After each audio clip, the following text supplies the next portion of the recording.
அதாவது 100ல 90 பேர் வந்து பார்த்தீங்க அப்படின்னா, ஒரு பக்கமா தான் மெல்றாங்க. ஸோ இதனால பிரச்சனைகள் வருது அப்படின்னு நீங்க ஒரு பேசியிருந்தீங்க. இதனால என்ன பின்விளைவுகள் வரும்? நான் கவனிச்சு பார்த்தா நானும் லெஃப்ட் சைடாவே மென்னுகிட்டு இருக்கேன். அதனால என்ன பின்விளைவுகள்லாம் வரும்னு சொல்ல முடியுமா டாக்டர்? எல்லாருமே நம்ம எந்த வேலை செஞ்சாலும் கான்ஃபிடெண்ட்டாக கான்ஷியஸாக பண்ணுவோம்.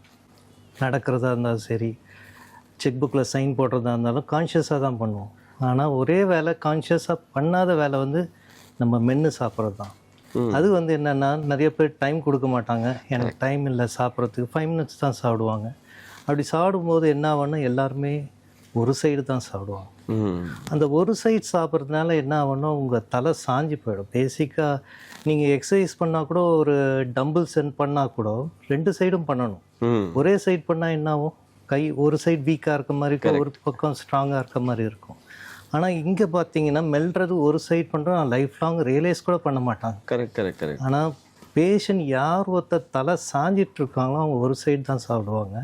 அது என்ன ஆகும்னாக்கா, ஒரு சைடு சாப்பிட்றதுனால என்ன ஆகும்னா, அதை நம்மளோட கடிக்கிற பிளெயின் சொல்லுவோம். அதாவது மேல் பல்லும் கீழ்ப்பல்லும் மீட் ஆகிற பிளெயின் வந்து C1 C2ல் போகணும். அதாவது முதல் தண்டெலும்பு 2வது தண்டெலும்பில் போகணும். மோஸ்ட் ஆஃப் த பீப்புள் அது போகாது. போகாகும்போது என்ன ஆகும்னா, தலை சாஞ்சு போயிடும். இதனால் நிறைய விளைவுகள்னால் right from headache, migraine, neck pain, shoulder pain, back pain, knee pain, இது வரத்துக்கு காரணமே ஒரு சைடு சாப்பிட்றது தான். இது புரிஞ்சு பண்ணாங்க. அந்த ஏன் ஒரு சைடு சாப்பிட்றாங்கன்னாக்கா, கம்ஃபர்ட் ஆஃப் ஈட்டிங். நிறைய பேர் என்ன நினைப்பாங்க, ஆண்டவன் 32 பல்லு கொடுத்துறான், ஒன்று போனால் என்ன, பல்லு வந்து அனாவசியமாக பிடுங்க ஆரம்பிக்கிறாங்க, எடுத்துருவாங்க. ஒரு பல்லு எடுத்தால் கூட தலை சாங்க. அதனால் வந்து கூடுமான வரையும் யார் ஒருத்தர் வந்து 2 பக்கம் மேனேஜ் பண்ணி சாப்பிட்றாங்க, அதை தமிழில் சொல்லுவாங்க, நொறுங்க தின்றால் 100 வயதுன்னுவாங்களா. அதோட வாக்கியம் அதுதான், உள்ளர்த்தம் அதுதான் இருக்குது.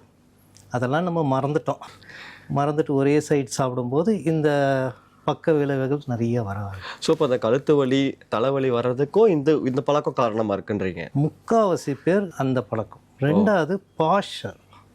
நம்ம வந்து மொபைல் ஃபோன் பார்க்குறதோ, நீங்கள் கம்ப்யூட்டரில் ரொம்ப நேரம் பாஸ்சர் மெயின்டைன் பண்ணாமல் பார்க்குறதோ, பேசிக்காக வந்து பாஸ்சர் சேஞ்ச் ஆகிறது உங்கள் மென்று சாப்பிட்றது சரியில்லைன்னா தான் பாஸ்சர் சேஞ்ச் ஆகும். ஓகே. அதில் தான் மற்ற விளைவுகள்லாம்.